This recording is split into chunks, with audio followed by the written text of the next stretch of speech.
What I love to do is introduce the right people to the right people. I assemble the smartest people I can think of or reach out to carry that conversation, and that's exactly what I've done today. Please give my panel a round of applause. Welcome. Okay guys, JayMartin here, CEO of Cambridge House, and I'm joined right now by Clem Chambers, the CEO of ADVFN, Europe's leading stocks and markets website. Clem, how are you? I'm very good. And we're leading in Brazil. And we're investors up in the US, which is quite big. Interesting. I love that.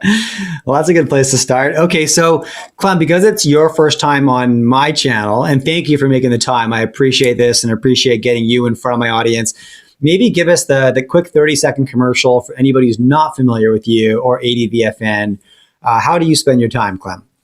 Well, I don't like to do commercials for ADVFN, but we have got 3 million individuals that come on our site every month. We're pretty well known in the US under Investors Hub, which has been going for 20 years. ADVFN is basically the leading destination for private investors in the UK and Brazil, and we're Germany, France, blah, blah, blah, blah. We're a great destination for private investors that take their investing and trading seriously. We've got great tools, and unfortunately these days most people got a little machine in their hands and they go, oh, I'll buy that, oh, I'll sell that. And that's all the tool they use, and they wonder why they don't make much money. But we're more for the sophisticate who needs to have their order book and needs to know what the balance sheets and needs to know what the gossip is and have all that data. I mean, we like to say Bloomberg is a rich man's ADVFN. That's kind of our tagline. That's our little joke. All right. Got it. Well, yeah, it gives you a pretty unique perspective, right? Because you see a lot. Now, what are some of the major trends right now that you think investors should be paying attention to, Clem? Well, I mean, I think there's two things. I mean, I was going on all last year about Bitcoin and crypto saying, oh, it's going to go up. It's going to go to the moon. Oh, it's going to go up. And you can read all that in Forbes. Going back, you can read all my stuff going back like 20 years on Forbes if you're good enough with Google. And I've been exceptionally fortunate to call basically every crash and every bottom for pretty much ever. I mean, I've been remarkably fortunate not to make any massive errors, apart from to say that Apple was never going to go above $250. That's about the only mistake I've made in 20 years. But equities is really my game. But crypto became a big thing for me back in 2006. And that was a very nice little run there. And we've had a fantastic run with crypto. And now it's going to go it's crashed already. It's like, it's going to crash. It crashed. And now everyone's saying, oh, well, buy the dip. Should I be buying crypto? It's going to go down a lot further. Look at the blooming chart, you muppets. It's going to go down a long way. I mean, how can it not? So that's a big thing. We're in the middle of a crypto crash. And, a lot of people are going to get horribly mangled. And then there's going to be a crypto winter. And then there's going to be another one of these in 4 years' time, just like there was 4 years ago, just like there was 4 years before. If you look at the Bitcoin chart and Bitcoin drives everything in this sector, at least for now, you'll see the same blooming chart over and over and over again. And we're only halfway on the downside on this time. So that's an important thing. That's to one side. And, after the crash, just stack crypto. Cleverly, use your brain, but just stack it for 3 years, and then it will explode again, and you'll make a fortune. So that's the strategy for crypto, and that's what I've been will do. Now, equities is another game entirely. It's a thoroughly rigged market, but it's not rigged against us. There's old Mr. JP there handing out our money. Here you go. Do you want some money? Have some money. Yeah, please take the money. Yeah, here it is. Have the money. The world needs more money, and you might as well have it. Go on, take it. And as long as they're doing that, it's just going to go up, and it's just going to keep going up. It's just going to keep going up. At some point, the value of the money that you've made is going to go down. It's going to go down. It's going to get down. But at the moment, inflation isn't really kicking our butts just yet, and assets just going up, up, up, up, up, up. So you want to be in assets, and equities are going to, until that Fed balance sheet chart stops doing that every month, just regular clockwork, that stuff's going to go up. So, that's my positioning right now. Okay. Now, a few things in there to unpack. Thank you for that. Backing up to Bitcoin, I agree with everything you said, and it's what I've been expecting, Clem. My Bitcoin investment strategy has been very basic. I dollar cost average in, completely acknowledging that I'm not going to be able to call the top, but I believe in the future legs, higher and higher prices down the road. We're talking, if you're holding an asset for 5+ years, what happens this month shouldn't hurt you that much. And my thesis has always been, I'm not sure about that. I'm not sure about not getting hurt. I mean, the angels of money have drawn the chart for you 4 times. Right. And if you look at that chart, there's another big drop to come. It's another 20,000 to come off Bitcoin. So, if you want to hold through that, that's fine. Dollar cost average, blah, blah, blah, buy and hold, buy the dip and all that. Very good. Yeah. But I mean, you can get seriously reconfigured by a drop like that. Yeah, it can be very tough. And this is the test of metal. My thesis has always been you're going to end up riding the next 40 to 60% correction. I've been prepared for that. However, I was curious how different the game is today because of how much institutional money's in, how much, big funds have entered the space, if that would disrupt the repetitive cycle that you referenced that we've now seen 3 or 4 times. Sure. I mean, I hear this institutional money thing. I mean, really, I don't hold much respect for those guys. They took 10 years to get in and they're going to take 10 days to get out. I mean, institutions are weak and gutless and cowardly in the main. And I'm not talking about the occasional Wild West hedge fund manager. Sure. But I thought in general, the juggernaut of institutional money, they don't want anything to do with this. I mean, this they might as well buy penny stocks. Yeah, this is just really way too. What's going to do to their Sharpe ratio? I mean, no. You can't rely on institutions to be on your side ever. So, I think this institutional money, it's a savior. I think that's a false premise. And those guys are not on anybody's side. They're not even on their own. So, I think that's really not going to be a thing. And if they're not already piling out, I can't remember the British hedge fund that got into Bitcoin actually really low and really smart and got out at like 45,000. Mm-hmm. That's what you can expect from institutions, even the smartest ones. The not so smart ones will just go, well, I bought Bitcoin because if I didn't, I was going to get fired. And now I sold it because if I didn't, I'm going to get fired. Right. It's not, I don't see that as the messiah, the savior of crypto in any shape or form. Okay. No, I'm with you.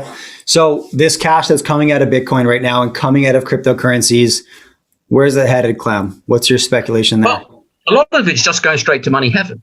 Sure. Yeah, it's not like, Bitcoin's 800 billion less valuable or 600 billion less valuable than it was a few days ago, and that 600 billion's gone somewhere. It's gone through the shredder, most of it.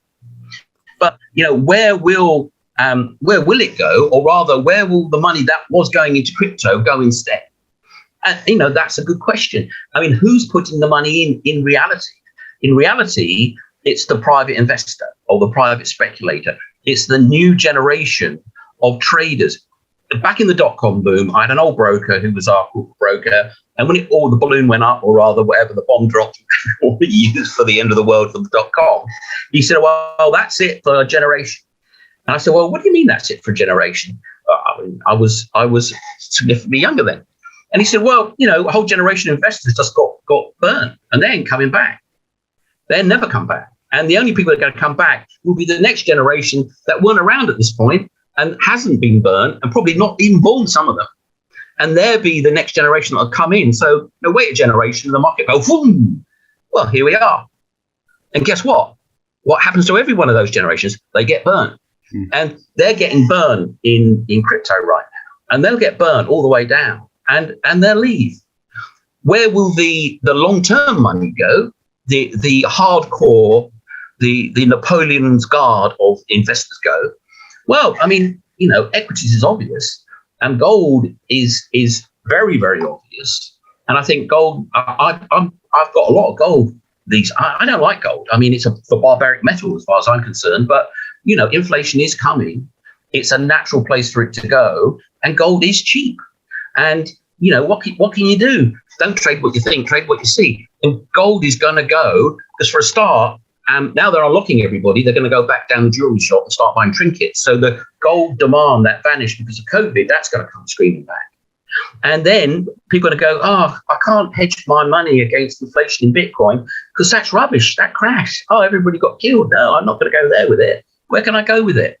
Oh, precious metals. That's the next stop on the line, isn't it?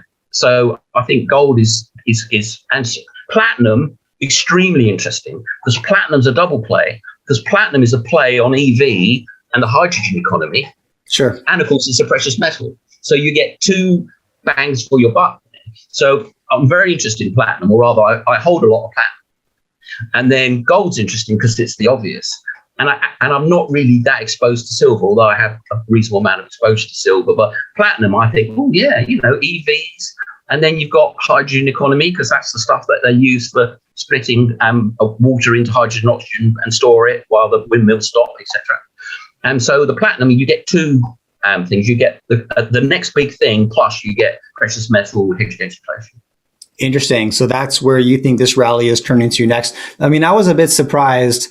Gold had the perfect macro setup during early 2021, yet it was a very soft market, right? Granted, it was crazy hot in 2020, and maybe that's what occurred. But I was surprised.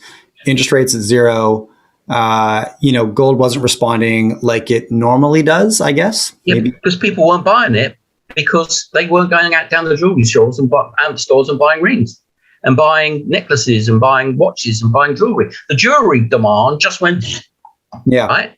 Well, that's a big chunk out of the demand. So you've got two tailwinds. Everyone going, oh, gold, no, Bitcoin. Bitcoin's the one. I can go get my credit card out right now and go to Coinbase and buy 10 grand. Bang, just like, try doing that with gold. I mean, yeah, you can go and buy Newmont Mining and you can buy GLD and all that sort of stuff. But it's kind of like physical gold, actual gold. It's an awkward piece of asset. And so people went to Bitcoin and they'd say, well, hedge against inflation, I like that, but this thing's going up and up and up and up. And I'm seeing famous people say how brilliant it is, and there's hype and there's spin, and wow. So that was a tailwind on gold, and it will be the opposite now that crypto is turning into a sort of a crash. It's already crashed. So a lot of people that would have gone to Bitcoin won't go to Bitcoin. So that tailwind's gone. The jewelry tailwind's gone. And so you're going to see, I think, a move on gold. And the thing that I'm kind of focusing on now, this is the era of the vertical. This is the era of parabolic markets. Yeah, because money supply has gone parabolic. Yeah. So gold won't just go tickety tick. It'll go straight to 3,000. Interesting. Okay. That's a very bullish forecast, Clem. Any thoughts on timing? I have to ask. Well, I think it just broke out. Looks like it.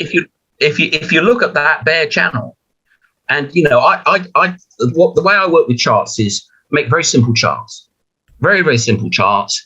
And charts are absolutely brilliant in predicting the past, and they tell you about the past, and then it gives you an opportunity to imagine what happens next. Yeah, it gives you the narrative of the past, and then in a properly efficient market, which we're not in anymore because the Fed's made it not an efficient market. In an inefficient market, the past does influence the future. In an efficient market, it doesn't. But this is not one, because it's a total fix, because the Fed is fixing asset prices, or a certain group of asset prices. Mm-hmm. And that makes it completely inefficient. And therefore, the past does tell you about the future. And when it goes down like that, you can work out yourself why it's going down like that, if you wish. And then when the environment changes, it will be in the chart. And the environment appears to have changed. So, cover call strategy on GLD, probably not so smart right now. Okay. Now, you touched on inflation a little bit. So what are your thoughts on the argument for transitory inflation? And I don't mean, coming from Jerome Powell. I mean, coming from some pretty respected economists like Dr. Lacey Heinz, like David Rosenberg, who are saying, the inflation narrative is being way overblown. It's not going to be nearly as impactful as people are claiming. What do you think?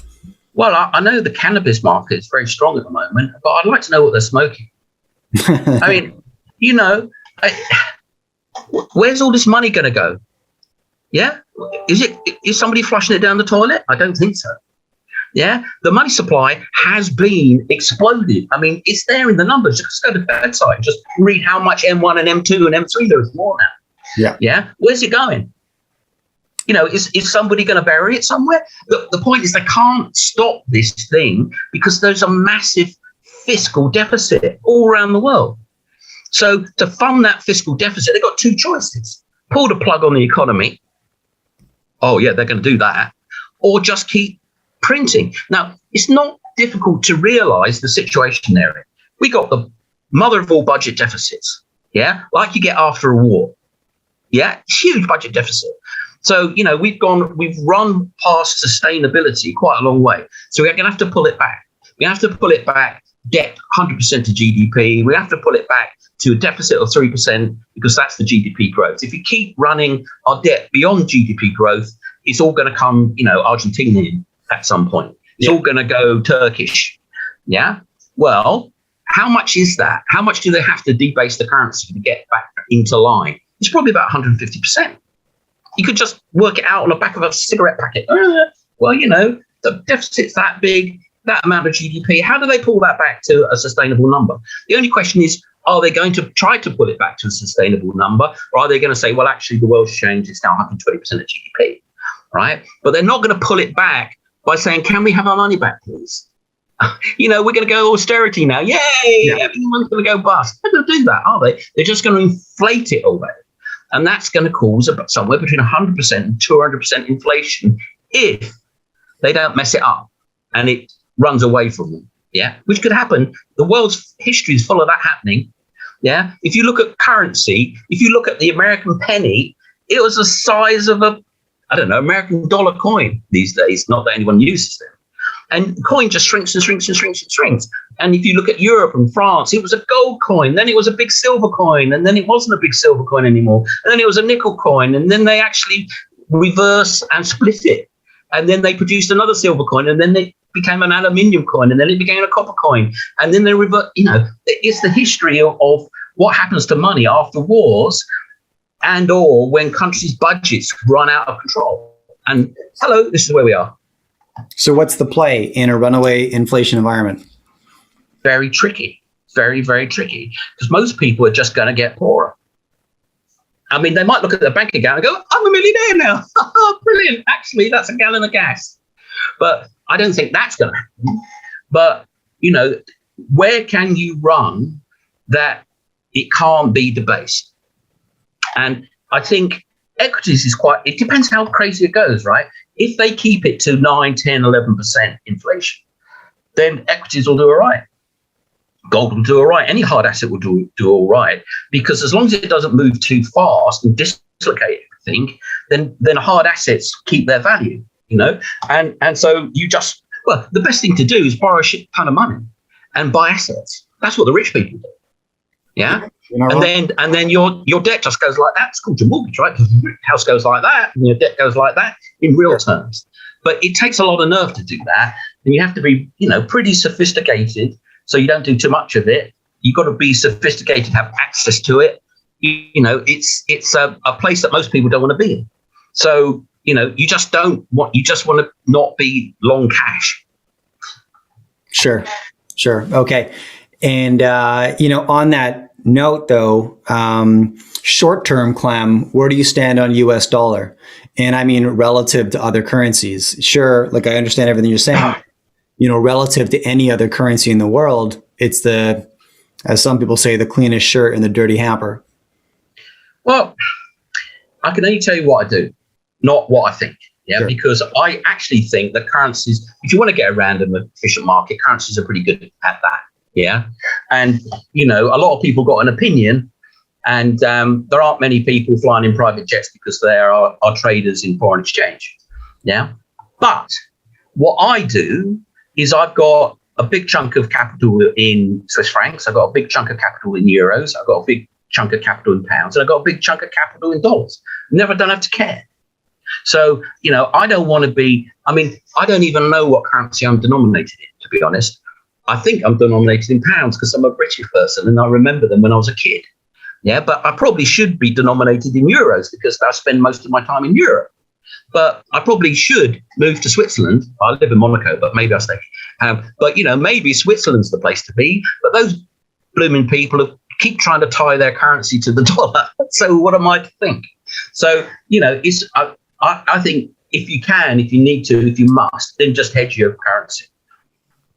Okay. And all four of those are set up to get crushed in this inflationary environment you're discussing, though. Yeah, they're all going to get crushed, but they all get crushed equally. So nominally, I won't lose out on being the wrong currency at the wrong time. I don't want to be in the Turkish lira. Got it. Yeah, good point. Okay, excellent. Look, Clem, it's been great having you on. Thanks for making the time and getting in front of my audience for the first time. I really do appreciate it. Thanks so much, Jay. Good to be on. As always, if you enjoy this content, please hit subscribe. I'd love to have you on the team. And if you want to take the next step and go a bit deeper with my content, I publish a free weekly newsletter every Friday where I debrief my portfolio. I distill the top lessons I've uncovered from the guests I've had on this show every week. And I talk about sectors and industries that I think are poised to move, areas that I'm looking for opportunity, and places that I'm allocating capital. I love writing it. We publish every Friday. The link is right beneath this video. Love to have you join the tribe.